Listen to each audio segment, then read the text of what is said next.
അട്ടപ്പാടിയിൽ മോഷണക്കുറ്റം ആരോപിച്ച് ആദിവാസി യുവാവ് മധുവിനെ മർദ്ദിച്ചു കൊന്ന കേസിൽ 13 പ്രതികളുടെയും ശിക്ഷ വർദ്ധിപ്പിച്ചു ഹൈക്കോടതി. 12 പ്രതികളുടെ തടവ് കോടതി ജീവപര്യന്തമാക്കി ഉയർത്തി.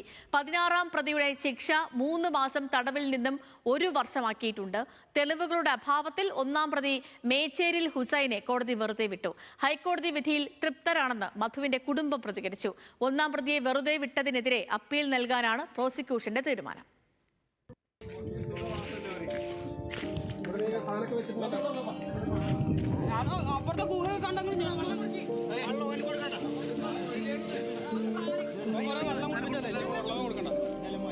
മോഷണക്കുറ്റം ആരോപിച്ച് അട്ടപ്പാടിയിൽ ആദിവാസി യുവാവ് മധുവിനെ മർദ്ദിച്ചു കൊലപ്പെടുത്തിയ കേസിൽ 8 വർഷങ്ങൾക്ക് ശേഷമാണ് ഹൈക്കോടതി വിധി പറയുന്നത്.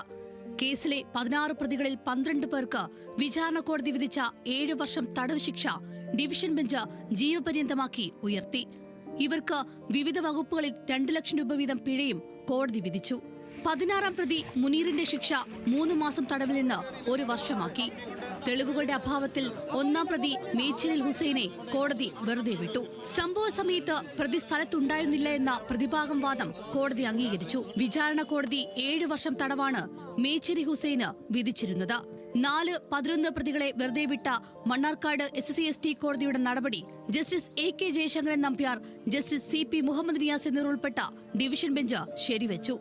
രാവിലെ പ്രതികളെ കോടതിയിൽ നേരിട്ട് ഹാജരാക്കിയിരുന്നു. നിരപരാധികളാണെന്നും ശിക്ഷയിൽ ഇളവ് നൽകണമെന്നുമായിരുന്നു പ്രതികളുടെ ആവശ്യം. ഹൈക്കോടതി വിധിയിൽ തൃപ്തരാണെന്ന് മധുവിന്റെ കുടുംബം പ്രതികരിച്ചു. കേരളം ഒപ്പം നിന്നെന്നും ഇനി ആർക്കും ഇങ്ങനെയൊരു അവസ്ഥയുണ്ടാകരുതെന്നും മധുവിന്റെ അമ്മയും സഹോദരിയും ന്യൂസ് മലയാളത്തോട് പറഞ്ഞു.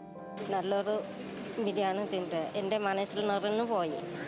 അത് ഞാൻ കുറേ ആൾക്ക് അങ്ങനെ പറഞ്ഞിട്ടുണ്ട്, എനിക്ക് മനസ്സിൽ നിറഞ്ഞിട്ടില്ല. ഇപ്പോഴാണ് മനസ്സിൽ നിറഞ്ഞത്. അത് നല്ലൊരു ബിരിയാണി. ഇനി ഒരു ആൾക്കൂട്ട ആക്രമണങ്ങൾ ഇങ്ങനെ നടക്കാൻ പാടില്ല. അവരറിയണം ശിക്ഷ ഇതാണ്, ഇതേ കിട്ടുള്ളൂ. ഇങ്ങനെ ട്രിപ്പിൾ ജീവപര്യന്തം ഇത് ഇങ്ങനെ ആൾക്കൂട്ട ആക്രമണങ്ങൾ നടത്തുന്നവർക്ക് അത് കൊടുത്തേ പറ്റുള്ളൂ. ഇതിൽ എന്തായാലും അവർക്ക് ട്രിപ്പിൾ ജീവപര്യന്തം നമ്മുടെ ബഹുമാനപ്പെട്ട കോടതിക്ക് നൽകാൻ കഴിഞ്ഞു. അതിന് ഞാൻ ബഹുമാനപ്പെട്ട ഹൈക്കോടതിയോട് ഞാൻ നന്ദി പറയുന്നു. കാരണം ഒന്നുമില്ലാത്തിടത്ത് നിന്നാണ് നമ്മൾ ഇവിടെ എത്തിയിട്ടുള്ളത്. കാരണം എനിക്കിതിൽ തൃപ്തയാണ് ഞാൻ. 1-ാം പ്രതിയെ വെറുതെ വിട്ടതിനെതിരെ അപ്പീൽ നൽകാനാണ് പ്രോസിക്യൂഷൻ നീക്കം. സുപ്രീം കോടതിയെ സമീപിക്കുമെന്നും കേസിൽ സർക്കാർ പരാജയമായിരുന്നുവെന്നും മധുവിന്റെ കുടുംബത്തിന്റെ അഭിഭാഷകൻ പറഞ്ഞു.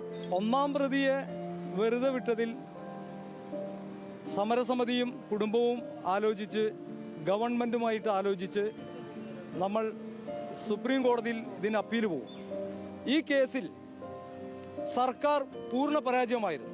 ഏത് സർക്കാർ എന്ന് പറയുമ്പോൾ ആ നിലനിന്ന സർക്കാർ, അന്നത്തെ സ്റ്റേറ്റ് ഗവൺമെൻറ്റും പോലീസും എക്സിക്യൂട്ട് ചെയ്യുന്നതിൽ പരാജയപ്പെട്ടതുകൊണ്ടാണ് 24 സാക്ഷികൾ കൂറുമാറിയത്.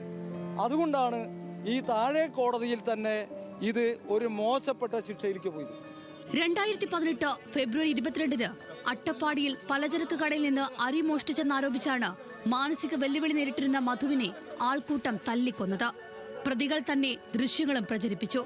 16 പ്രതികളുള്ള കേസിൽ 2018 മെയ് 23-ന് മണ്ണാർക്കാട് SC/ST കോടതിയിൽ കുറ്റപത്രം സമർപ്പിച്ചു. വിചാരണ വൈകിയതോടെ ഹൈക്കോടതി ഇടപെട്ടു. 2022 ഏപ്രിൽ 28-ന് സാക്ഷി വിസ്താരം ആരംഭിച്ചു. കേസിലെ 124 സാക്ഷികളിൽ 24 പേർ വിസ്താരത്തിനിടെ കൂറുമാറി. 2023 ഫെബ്രുവരി 14-ന് സാക്ഷി വിസ്താരവും 2023 മാർച്ച് 10-ന് അന്തിമവാദവും പൂർത്തിയായി. കേസിൽ 3 സ്പെഷ്യൽ പബ്ലിക് പ്രോസിക്യൂട്ടർമാർ ചുമതലയൊഴിഞ്ഞു.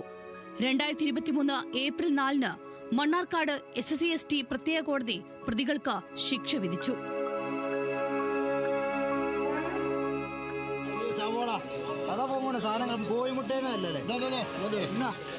വിചാരണ കോടതി വിധിക്കെതിരെയുള്ള അപ്പീലിലാണ് ഹൈക്കോടതി ഡിവിഷൻ ബെഞ്ചിന്റെ വിധി. പ്രതികളുടെയും പ്രോസിക്യൂഷന്റെയും അപ്പീലുകൾ ഒരുമിച്ചാണ് കോടതി പരിഗണിച്ചത്.